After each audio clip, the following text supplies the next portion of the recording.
India news में आपका स्वागत है। मैं हूं आपके साथ हैदर जैदी और मेरे साथ आप देख रहे हैं बड़ी बहस। आज बात करेंगे उत्तर प्रदेश में योगी मंत्रिमंडल विस्तार को लेकर। पिछले कई दिनों से दिल्ली में मंथन चल रहा है। मंत्रिमंडल विस्तार और सरकार गठन को लेकर यूपी के नेताओं की आज राजधानी दिल्ली में बड़ी बैठक होगी और इस बैठक में यूपी के कार्यवाहक मुख्यमंत्री योगी आदित्यनाथ समेत उत्तर प्रदेश कोर कमेटी के सदस्य शामिल होंगे। सबकी नजरें इस बात पर टिकी हुई हैं कि योगी का मंत्रिमंडल कैसा होगा। सूत्रों का कहना है कि इस दौरे में नई सरकार का खाका खींचा जा रहा है। सूत्रों की माने तो मंत्रिमंडल में शामिल किए जाने वाले चेहरों पर भी चर्चा लगातार जारी है और एक संभावित सूची सामने आई है जिसके बारे में कहा जा रहा है कि योगी मंत्रिमंडल में नए एवं युवा चेहरों को जगह दी जा सकती है। हालांकि यह आधिकारिक सूची नहीं है। बीजेपी अपने ऐलानों से हमेशा चौंकाती रही है। ऐसे में कुछ ऐसे नामों की घोषणा भी हो सकती है जिन्हें सुनकर हैरानी हो सकती है। योगी आदित्यनाथ होली के बाद मुख्यमंत्री पद की शपथ लेंगे। उनके साथ करीब 50 विधायकों को मंत्री पद की शपथ दिलाई जा सकती है। सूत्रों का कहना है कि योगी के मंत्रिमंडल में मुलायम सिंह यादव की बहू अपर्णा यादव, रायबरेली से विधायक अदिति सिंह और नोएडा से विधायक एवं रक्षा मंत्री राजनाथ सिंह के बेटे पंकज सिंह को मंत्री बनाया जा सकता है। पुराने चेहरों में सिद्धार्थनाथ सिंह, श्रीकांत वर्मा, नंदगोपाल नंदी का मंत्री पद पक्का माना जा रहा है। इतना ही नहीं, प्रदेश अध्यक्ष स्वतंत्र देव सिंह का कद बढ़ सकता है और सुरेश खन्ना विधानसभा अध्यक्ष बनाए जा सकते हैं। मंत्रिमंडल का गठन 2024 को ध्यान में रखकर किया जा रहा है। महिला, दलित और ओबीसी चेहरों पर जोर होगा। ऐसे में बड़ा सवाल योगी की नई कैबिनेट में किसे मिलेगी जगह। मंत्रिमंडल में नए चेहरे या पुराने, कौन होगा इन, कौन होगा आउट, ये सबसे महत्वपूर्ण, आज इसी पर चर्चा करेंगे। लेकिन सबसे पहले लगातार आपको बता दें क्या अपर्णा यादव और अदिति सिंह को भी जगह मिलने जा रही। दिल्ली दरबार में आज भी मंत्रिमंडल पर मंथन। टीम योगी में कौन इन कौन आउट पर आज चर्चा। इस बड़ी बहस में खास मेहमान भी जुड़ेंगे। लेकिन आपको बता दें उत्तर प्रदेश में जब से बम्पर जीत के बाद योगी आदित्यनाथ का दिल्ली दौरा हुआ है उसको लेकर मंत्रिमंडल की जो लगातार खबरें हैं वो भी तेज हो गई हैं। प्रधानमंत्री समेत गृह मंत्री समेत अमित शाह, पार्टी के राष्ट्रीय अध्यक्ष और जेपी नड्डा से भी कई लोगों से मुलाकात की और कई शीर्ष नेतृत्व से मुलाकात के बाद मंत्रिमंडल पर लगातार चर्चा जारी है। और इस बीच आज भी योगी आदित्यनाथ का दिल्ली दौरा है और इस दिल्ली दौरे के दौरान मंत्रिमंडल पर मंथन होगा। तकरीबन माना जा रहा है कि आज के दौरे के बाद यह तय हो जाएगा कि कौन मंत्री रहेगा, कौन नहीं रहेगा, कौन इन होगा, कौन आउट होगा। ये सब पर आज मंथन करने एक बार फिर योगी आदित्यनाथ दिल्ली पहुंच रहे हैं। भाजपा सूत्रों की माने तो योगी आदित्यनाथ के दिल्ली दौरे ने तकरीबन उत्तर प्रदेश के नए मंत्रिमंडल की तस्वीर साफ कर दी है। सूत्र बता रहे हैं कि उत्तर प्रदेश में मुख्यमंत्री पद की शपथ के साथ में ही जिन मंत्रियों को शपथ दिलाई जाएगी उसमें कई नाम चौंकाने वाले हो सकते हैं। भाजपा से जुड़े एक वरिष्ठ पदाधिकारी भी इस बात को लगातार कह रहे हैं। तो सूत्रों के हवाले से ये खबरें आ रही हैं। योगी आदित्यनाथ होली के बाद मुख्यमंत्री पद की शपथ लेंगे। टीम योगी में कौन इन कौन आउट होगा ये सबसे महत्वपूर्ण होगा। योगी के मंत्रिमंडल में अपर्णा यादव को मंत्री बनाया जा सकता है, अदिति सिंह को भी मंत्री बनाया जा सकता है। प्रदेश अध्यक्ष स्वतंत्र देव सिंह का कद भी बढ़ सकता है। तो कई चौंकाने वाले नाम मंत्रिमंडल में शामिल किए जा सकते हैं और कई बड़ों को आउट भी किया जा सकता है। ऐसी भी खबरें लगातार आ रही हैं। अब देखना यह होगा कि मंत्रिमंडल में किसको इन किया जाएगा, किसको आउट किया जाएगा। इस पर आज हम चर्चा करेंगे। खास मेहमान भी हमारे साथ जुड़ेंगे और योगी के मंत्रिमंडल में अपर्णा यादव को भी मंत्री बनाया जा सकता है। जी हां, ये मुलायम परिवार की बहू हैं अपर्णा यादव, जिन्होंने अपने परिवार की पार्टी का विरोध कर, समाजवादी पार्टी का विरोध कर खुद भारतीय जनता पार्टी के हित में खड़ी हो गई थी और लगातार भारतीय जनता पार्टी को जिताने का प्रयास करती रही। अब उनको इसका फल मिल सकता है। उन्हें भी मंत्रिमंडल में शामिल किया जा सकता है। करीब 50 विधायकों को मंत्री पद की शपथ दिलाई जा सकती है। इसमें आज हम चर्चा करने वाले हैं। खास मेहमान हमारे साथ जुड़ने वाले हैं बड़ी बहस में। इसी मुद्दे पर आज हम पूछेंगे सवाल। और प्रदेश अध्यक्ष स्वतंत्र देव सिंह का कद भी बढ़ सकता है। महिला, दलित और ओबीसी चेहरों पर भी जोर होगा। 2024 को भी पूरी तरह से साधने का प्रयास इस मंत्रिमंडल में होगा। योगी आदित्यनाथ होली के बाद मुख्यमंत्री पद की शपथ लेंगे। करीब 50 विधायकों को मंत्री पद की शपथ दिलाई जाएगी। यह भी कहा जा रहा है योगी के मंत्रिमंडल में अपर्णा यादव को मंत्री बनाया जा सकता है, अदिति सिंह को भी मंत्री बनाया जा सकता है और प्रदेश अध्यक्ष को का भी कद बढ़ाया जा सकता है। चर्चा की शुरुआत करते हैं। चर्चा में खास मेहमान हमारे साथ बड़ी बहस में जुड़ रहे हैं डॉक्टर विजय खेरा, नेता है भारतीय जनता पार्टी के। स्वागत है बड़ी बहस में आपका। चंद्रेश कुमार जुड़ रहे हैं हमारे साथ, प्रवक्ता है कांग्रेस के, आपका भी स्वागत है। अशोक यादव हमारे साथ जुड़ रहे हैं, सपा के पूर्व मंत्री हैं, आपका भी बड़ी बहस में स्वागत है। चर्चा की शुरुआत करेंगे। सबसे पहले डॉक्टर विजय खेरा आपके पास ही आऊंगा, क्योंकि लगातार मंत्रिमंडल को लेकर अब जब प्रचंड जीत आपने हासिल कर ली है और उसके बाद मंत्रिमंडल पर अब सबकी नजरें टिकी हुई हैं, क्योंकि देखना यह होगा कि कौन इन होगा कौन आउट होगा, और इसी पर आज हम चर्चा कर रहे हैं कि कौन इन होगा और कौन आउट होगा, कौन खुश होगा और किसको डाउट होगा। ये सारे सवाल पैदा हो रहे हैं। क्या प्रतिक्रिया आपकी? सबसे पहले प्रतिक्रिया आपकी लूंगा। एक बात मैं पहले स्पष्ट कर दूं कि जानकारी जितनी आपको है उतनी ही हमको है। हमको कोई विशेष जानकारी नहीं होती मंत्रिमंडल बनने तक, लेकिन हम बुनियादी बातें आपको बता सकता हूं जो भारतीय जनता पार्टी जिस तरह से मंत्रियों का या मुख्यमंत्री का चयन करती है। आपने देखा होगा कि अगर आज जनता के कौन लोकप्रिय नेता हैं आपके सामने, जैसे आया आज मुख्यमंत्री का चयन का सवाल था, तो 100 नंबर में 100 नंबर से भी अधिक मिलते योगी जी को, क्योंकि कानून व्यवस्था से लेके विकास तक लेके ईमानदारी से लेके कोई भी चीज आप उठाएंगे, गरीबों का दर्द, हिंदू मुस्लिम की एकता, हर चीज पर उन्हें सामंजस्य बिठाने का प्रयास किया और वो सफल रहे। इसी तरीके से जिस तरह मुख्यमंत्री का चयन हुआ है आज, इसी तरह से मंत्रियों का चयन भी होगा, जिसमें सबसे नंबर एक मैं समझता हूँ परफॉर्मेंस। पिछले वो सब मंत्री जिनकी परफॉर्मेंस सबसे अच्छी रही, जो अपने टारगेट को पूरा कर पाए। प्रधानमंत्री मोदी जी की एक सोच है, एक विचार है जो इतने सालों में सामने समझ में आया हम लोगों के, कि वो सबसे पहली तरजीह देते हैं कि क्या वो टारगेट, क्या वो जो उन्होंने दिया, चाहे वो कोरोना हो, चाहे गरीबों के कार्यक्रम हो, चाहे विकास के हो, जिन्होंने कार्यक्रम पूरा किया वो सब फिर से मंत्री बने हैं। तो एक तो ये बात सामने आएगी। दूसरी बात क्या, वरिष्ठता और आपका क्षेत्रीय समीकरण, ये सब होंगे। अब जैसे बुंदेलखंड की ही बात ले लेते हैं, मगर तो पिछली बार हमको ऐसा लगता था कि क्षेत्रीय हम लोगों को कम मिला। बुंदेलखंड के हम रहने वाले हैं, 19 सीटें थी, मंत्री 2 ही थे राज्य मंत्री। तो मैं समझता हूँ वरिष्ठता के अगर क्रम में आता है तो अब रवि शर्मा जी हैं, तीसरी बार विधायक बने हैं वो बुंदेलखंड से, अकेले नेता हैं और कोई तीसरी बार नहीं बना, बाकी 2 बार वाले हैं। लेकिन इस बार कुछ नया होने जा रहा है। इस मंत्रिमंडल में बहुत कुछ चौंकाने वाला हो सकता है। जिस तरह से अपर्णा यादव ने भारतीय जनता पार्टी में जो भूमिका निभाई, उसके बाद उनको इसका फल मिल सकता है, अदिति सिंह को मिल सकता है, स्वतंत्र देव सिंह की जो मेहनत है उसके बाद उनका भी कद बढ़ सकता है। कई ऐसे नाम आ रहे हैं जो मंत्रिमंडल में अचानक से संगठन से मंत्रिमंडल में जा सकते हैं और मंत्रिमंडल से संगठन में जा सकते हैं, ऐसा भी हो सकता है। तो ऐसी खबरें लगातार आ रही हैं, और जिसको लेकर योगी आदित्यनाथ ने 2 दिन तक दिल्ली का दौरा किया, सारे मंत्रियों से, शीर्ष नेतृत्व से मुलाकात की, लेकिन आज फिर वो दिल्ली जा रहे हैं क्योंकि खाका तैयार किया जा रहा है। इसको लेकर तो जानकारी होगी आपके पास? हाँ, देखिए जो वो लेके जा रहे हैं उसका अनुमोदन तो हाईकमांड से बैठ के कराएंगे ही।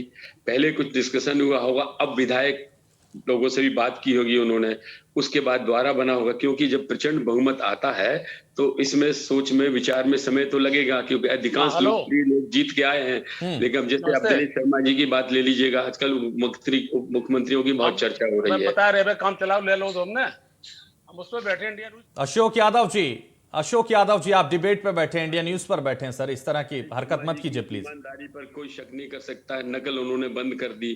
तो ऐसे जिनकी परफॉर्मेंस आपके सामने है वो सब रिपीट होना चाहिए, होंगे, लेकिन हो सकता है संगठन में भेजना और संगठन से मंत्र सरकार में भेजना, ये भारतीय जनता पार्टी हमेशा करती रही है। ठीक है, ठीक है सर, और दोनों ठीक है। अब बहुत जल्दी ये सब साफ हो जाएगा और आज की बैठक के बाद ये सब साफ होने वाला है और बहुत जल्दी मंत्रिमंडल भी तैयार हो जाएगा और वो भी हम लगातार आपको दिखाएंगे और आपके पास आएंगे और फिर बात करेंगे। लेकिन अशोक यादव, आपके पास आना चाहूंगा। जिस तरह से मंत्रिमंडल का गठन होने जा रहा है, कई चीजों को साधा जा रहा है, लगातार आप कह रहे हैं और अखिलेश यादव भी कह रहे हैं और आपके पार्टी के नेता भी कह रहे हैं कि 2022 भले ही आपने न जीता हो, लेकिन अब 2024 की तैयारियों में आप लग गए हैं। लेकिन एक कहीं मैं पढ़ रहा था, अखिलेश यादव ये भी कह रहे हैं कि हम तो 300 से भी ज्यादा सीटें जीते हैं विधानसभा में। वो क्या चल रहा है सर? वो एक तो अपनी अपने शब्द कहा, उसको आप और तरीके से कह सकते थे। एक अर्जेंट कॉल थी, मैंने उससे मना किया, इतने में आपने कह दिया हरकत। कृपया इस शब्द को वापस लेके आप इतना कह सकते थे। देखिए मैं 85 बार आ रहा हूं, मुझे मालूम है प्रोटोकॉल। लेकिन सर कम से कम प्रोटोकॉल का तो पालन करेंगे ना सर? नहीं कोई बात कर रहा है उस बीच में आप बोलने लगते हैं, नहीं, और वो बहस का मुद्दा नहीं है। चलिए ठीक है, आवाज उसको बंद कर सकते हैं ना सर आप? नहीं, मैंने बंद कर दी। ठीक आप है। हरकत मत करिए, ये मत कहिए। ठीक है। I am sorry for that. ठीक है सर। अभी आपने एक बात कही 301 वाली। एक्चुअली उन्होंने ये कहा है कि जो पोस्टल बैलेट हैं उनकी गिनती की जाए, उनके हिसाब से अगर सरकार बने तो हमारी 301 सीटें हैं। उनका आशय था कि जो लोग पोस्टल बैलेट बने थे तो कोई बुरा नहीं कहा उन्होंने, लिखे पढ़े लोग होते हैं, समझदार लोग होते हैं, गांव के गरीब तो नहीं है बेचारों को पहले गरीब बना दिया, पहले मजलूम बना दिया, पहले भूखा रखा मार दिया, जब मरने वाले हुए तो उनके मुंह में आपने 2 कोट डाल दिया, वोट ले लिए। देखिए, इसलिए मैं कह रहा हूं कि उन्होंने अगर ये कह दिया तो क्या बुरा कह दिया। दूसरी बात अभी आपने कही मंत्रिमंडल की, देखिए सरकार तुम्हारी है, सरदार तुम्हारा है। वैसे मुझे लग रहा है भैया खेरा साहब, आपकी बातचीत से जो मैंने आपकी सुनी अभी, जितने प्रवक्ता अब तक आए हैं, हो सकता है सबसे सीजन मुझे आप लगे, क्योंकि बहुत लोग बहस करते हैं, बहस से मतलब ज्यादा बहस कर जाते हैं। हमें अपनी बात कहने दीजिए। आपने बड़ी प्यार से बात की थी। I am sorry for the interruption. अब मुझे लगते हैं श्रेष्ठ आदमी, ठीक है, सरकार तुम्हारी है, सरदार तुम्हारा है, तुम कुछ भी कर लो, ये अधिकार तुम्हारा है। मंत्रिमंडल आपको बनाना है, अपने हिसाब से बनाना, लेकिन ये जरूर है कि मैं कहता हूं सबसे पहले देश होता है, देश समाज सबसे पहले है, उसके बाद दल होते हैं। हम तो ये कहते हैं कि ये लोग मंत्रिमंडल अच्छा बनाए। मैं देखिए बेसिकली एक शायर हूं, मैं कहता हूं देश अच्छा बने, देश से बड़ा कुछ नहीं होता है। लेकिन माननीय मुलायम सिंह एक बात कहते थे, अब बहुत से लोग सुनेंगे मेरी बात को, कहेंगे कि आपने कह दिया वो अच्छा काम करे। अरे मैं चाहता हूं प्रदेश हमारा खुशहाल हो, प्रदेश हमारा आगे बढ़े, लेकिन मुलायम सिंह जी अक्सर एक बात कहते थे कि दूसरा आदमी अगर इतना काम अच्छा करता है तो आप उसको इतना कर दीजिए। मतलब जो काम उनकी लकीर अगर 8 इंच की है तो आप उसको 10 कर दीजिए। तो हमारा पॉजिटिव सोच ये है कि जो ये काम करेंगे, हमारे ख्वाब, हमारे सपने, हमारी योजनाएं आगे के लिए इनसे बेहतर होंगी। हम विपक्ष में बैठेंगे और पूरे सम्मान पूर्वक इन लोगों का शुरू में सम्मान करेंगे। इनके योजनाओं को बेहतर बनाने के लिए विपक्ष का सहयोग भी तो जरूरी है ना सर। नहीं, हम कब कहते हैं आप अगर अच्छा काम करेंगे तो कौन मना आप कह रहे लाइन से हट के काम करेंगे? नहीं, अभी नहीं करेंगे तो भाई आप अच्छा काम करिए, कोई ऐतराज नहीं है। ठीक है, आप कुछ गलत काम से ठीक है अशोक यादव, आऊंगा आपके पास। आंदोलन किया, ठीक है, जब जनता आपको मौका देगी, जब नई लकीर खींचेगा, अभी फिलहाल सहयोग करने की जरूरत है आपकी, तभी योजनाओं को आगे बढ़ाया जा सकेगा। चंद्रेश कुमार भी हमारे साथ हैं। चंद्रेश कुमार, लगातार अब इस्तीफों की पेशकश भी शुरू हो गई है कांग्रेस में और इस्तीफे मांगे जाने लगे हैं, क्योंकि जिस तरह से 5 राज्यों में हार हुई उसके बाद कांग्रेस लगातार हाहाकार अब मचा हुआ है कांग्रेस में।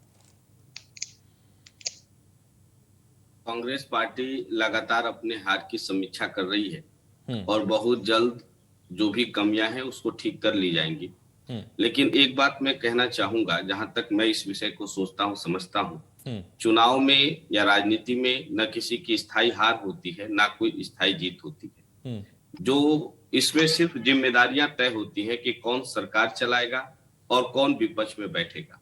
जो सरकार में आते हैं उनके सामने शायद इसे गंभीरता से लिया होता तो कांग्रेस का आज ये हाल ना होता सर। नहीं, ऐसी बात नहीं है। कांग्रेस पार्टी ने गंभीरता से लिया। इस समय समय पर राजनीति बदलता है। 1990 के बाद इस प्रदेश की राजनीति में जातिवाद का बोलबाला रहा, एक लंबे समय तक चला। वो भ्रम टूटा, फिर उस पर थोड़ा सा सांप्रदायिकता हावी हो गया है, कुछ दिन तक ये भी रहेगा, भ्रम टूट जाएगा। कांग्रेस कल भी थी, कांग्रेस आज भी और कांग्रेस आगे भी रहेगी। हाँ, ये बात जरूर मैं विश्वास दिलाता हूं कि उत्तर प्रदेश में हमें 2 सीट प्राप्त हुआ है और उत्तर प्रदेश के जो भी जनता ने, मतदाता ने कांग्रेस को वोट दिया है, उसे अपने वोट पर गर्व होगा कि उसने कांग्रेस को वोट दिया है, क्योंकि उसके हक और हुकूक के लिए कांग्रेस पार्टी अगले 5 साल लगातार संघर्ष करेगी और जहां भी सरकार गलत होगी उसे घुटनों के बल झुकाने का भी काम कांग्रेस पार्टी करेगी। दूसरी चीज मैं कहना चाहता हूं, थोड़ा सा आपने छेड़ा मंत्रिमंडल को लेकर। हमें भी मीडिया के माध्यम से पता चला कि इस बार, पिछली बार 2 उप मुख्यमंत्री थे, इस बार 3 उप मुख्यमंत्री होने जा रहे हैं और मुख्यमंत्री से लेकर मंत्री तक दिल्ली से तय हो रहा है। संसदीय व्यवस्था में यह लोकतंत्र का गला घोटने जैसा निर्णय है। आपका भी दिल्ली से तय होता है, आपका कहां से तय होता है? एक मिनट, चंद्रेश कुमार, आपका कहां से तय होता है? मंत्री कौन होगा और मुख्यमंत्री को तय करना है कि मंत्री कौन होगा, ये संसदीय प्रणाली है। यदि दिल्ली से मुख्यमंत्री और मंत्री तय हो रहे हैं तो मुझे लगता है कि योगी आदित्यनाथ जी के योग्यता पर भारतीय जनता पार्टी के केंद्रीय नेतृत्व को भरोसा नहीं ठीक है, इसलिए ठीक है, इसका उनको जवाब ले लगाव लेते हैं। अब रखने आपका के लिए जवाब ले लेते हैं। चंद्रेश तीन कुमार सीधे तौर पर मुख्यमंत्री कह बनाए रहे हैं कि विजय खेरा, चंद्रेश कुमार कह रहे हैं कि मुख्यमंत्री योगी आदित्यनाथ पर विश्वास नहीं है, इसलिए दिल्ली से सब कुछ तय हो रहा है। जवाब दीजिए। अब मैं तो एक बात पहले इनको बता दूं, फिर बाद में बात करूंगा। मनमोहन सिंह जी लोकसभा का चुनाव लड़े, दिल्ली से हार गए, राज्यसभा से लाके उनको प्रधानमंत्री बना दिया गया। शिवराज पाटिल चुनाव हार के आए, अगले दिन ही उनको होम मिनिस्टर बना दिया गया कांग्रेस ने, और ये सब 10 जनपद ने किया। 10 जनपद ने जब वो हार गए उनको प्रधानमंत्री बनाया, प्रणब मुखर्जी को एक तरफ फेंक दिया। अर्जुन सिंह राष्ट्रीय उपाध्यक्ष थे, पहली बार पोस्ट दूसरी बार क्रिएट की थी, राजीव गांधी नंबर 2 थे पार्टी में, उनको हटा के फेंक दिया। दूसरी बार फिर मनमोहन सिंह जी को लाया गया जो टोटली फेल्योर थे हर फ्रंट पर, और दूसरी बार उन्हें आके पूरा चौपट कर दिया। ठीक है विजय खेरा जी, अब जवाब दीजिए चंद्रेश कुमार की बात का। 33 वर्ष हो गए इनको समीक्षा करते करते, किस चीज की समीक्षा कर रहे हैं भाई? समीक्षा तो सापा ने की थी, सीटें बढ़ गई। समीक्षा वो कहते हैं आपकी समीक्षा। ठीक है ठीक है ठीक है, विजय खेरा जी कह रहे हैं चंद्रेश कुमार कब तक प्रतीक्षा करोगे और कब तक समीक्षा करोगे? ठीक है विजय खेरा जी, जो सवाल उठा रहे हैं, कब तक समीक्षा, कब तक प्रतीक्षा, कब तक आत्ममंथन होगा? प्रधानमंत्री थे, सुन लीजिए, इन्होंने कहा मनमोहन सिंह जी फेल प्रधानमंत्री थे। मनमोहन सिंह जी वही प्रधानमंत्री हैं जो कश्मीर से विस्थापित पंडितों को अपने कार्यकाल में लगभग प्रत्येक परिवार को 20 लाख रुपया देने का काम किए राहत पैकेज के तहत, और मोदी 7 साल में 1 रुपया नहीं दे पाए। अब ये पता चल गया कि कौन निकम्मा है और कौन योग्य है। मनमोहन सिंह जी प्रति परिवार को 20 लाख रुपया दिए, और ये 7 साल और जनता क्यों नकार रही है फिर सर आपको? अटल जी को तो जब इतनी योजनाओं का लाभ आपने जनता को दिया, फिर भी जनता ने क्यों नकार दिया? 5 राज्यों में चुनाव हुआ, कहीं कुछ नहीं हुआ सर। दुनिया में क्या कोई ऐसा नेता है जो कभी चुनाव नहीं हारा है? दुनिया में कोई ऐसा नेता है क्या? इस वक्त तो है, इस वक्त तो है, सहज प्रक्रिया है। बिल्कुल हम चुनाव हारे, हमको हार स्वीकार कर रहे हैं, और हम ये भी कह रहे हैं कि लगातार नेशनल पार्टी आप होते हुए भी 5 राज्यों में से 2 राज्यों तक में खत्म हो गए सर। बताइए क्या स्थिति है? कोई बात नहीं, हम संघर्ष करेंगे, आगे बढ़ेंगे। लोकतंत्र में जो जनता ने हमें ठीक है चंद्रेश कुमार, अशोक यादव भी हमारे साथ हैं, उनके पास भी आ जाते हैं। अशोक यादव, खेड़ा साहब, चंद्रेश कुमार आऊंगा आपके पास। चंद्रेश कुमार आपको रोकूंगा और आऊंगा आपके पास। हाँ जी हाँ जी। अशोक यादव, 2024 की तैयारी आप भी कर रहे हैं, और जिस तरह से ये जो मंत्रिमंडल बनने जा रहा है ना, पूरे जातीय समीकरण को साधने वाला हो रहा है, 2024 को साध रहा है, और पूरी तरह से क्षेत्रीय समीकरणों को भी साधा जाएगा। देखिए मैं आपसे बहुत पहले कहता रहा हूं कि छल फरेब की राजनीति चल रही है 8 सालों से। मैं समझता हूं, मेरी 60 साल की उम्र है, मैं 40 साल से राजनीति कर रहा हूं, पहले कांग्रेस में था मैं। मनमोहन सिंह से ज्यादा अच्छा प्रधानमंत्री हमारे देश को कभी नहीं मिला। ये 8 साल जो खुशहाल के नाम पर ये खुशहाली की बात करते हैं, उन 10 सालों को रखिए सामने और 8 सालों को रखिए। खैर सुन लीजिए हमारी बात। उस आदमी ने इस देश को वहां पहुंचाया जहां खुशहाली थी। हाँ, भ्रष्टाचार जरूर हुआ था, उदारवाद जब भी आप करेंगे भ्रष्टाचार होगा। मनमोहन सिंह इंदिरा गांधी और राजीव गांधी से भी अच्छे थे क्या? नहीं, आर्थिक मोर्चे पर उस आदमी ने इंदिरा गांधी ने कुछ नहीं किया आर्थिक मोर्चे पर सर। अरे तब आर्थिक मोर्चे थे ही नहीं, गरीबी देश में थी, तब आदमी को मतलब खाने पर रोटी नहीं मिलती थी। ये सुनिए, कौन है मनमोहन सिंह? मैं 10 साल कह रहा हूँ। देखिए पॉलिसी इन इंडिया, चंद्रेश जी अब सुन लीजिए ना, तारीफ कर रहे हैं मनमोहन सिंह की। नहीं, मैं तारीफ नहीं, देखिए मैं समीक्षा कर रहा हूँ, मैं केंद्र में नहीं हूँ। मैं केंद्र में होता तो मैं इतनी बात नहीं कहता। केंद्र की सरकार थी 2 साल, पुराने रिश्ते याद आ ही जाते हैं सर, पुराने रिश्ते याद आ रहे हैं। 2 साल नहीं, 2 साल हमारी सरकार थी, 12 से 14 की उनकी थी, 4 से 14 की। 2 साल जो मिला काम उनके साथ करने का, उसमें उन्होंने इतनी मदद हमारे प्रदेश की थी। उनका एक सोच था उस जैसा। देखिए मैं आपसे एक बात जानना चाहता हूं, एक फिल्म बनी थी एक्सटर्नल प्राइम मिनिस्टर, उसमें अनुपम खेर जी ने रोल किया। अनुपम खेर जी ने 3 साल पहले कान पकड़ के माफी मांगी है कि मनमोहन सिंह जी आप बहुत महान प्रधानमंत्री थे, मैंने आपकी जोकरी की, मुझे बहुत दुख है। एक देश का सबसे बड़ा नेता इस बात के लिए गलती कर लो फिर माफी मांग लो। अरे नहीं समझ पाए? जब उन्होंने ये कार्यकाल देखा मोदी जी का छल फरेब, तब अनुपम खेर ने ये कहा। चलिए ठीक है, बहुत बड़ी बात होती है, चर्चा में वक्त कम है इसलिए मुझे चर्चा को समाप्त करना होगा। बहुत शुक्रिया।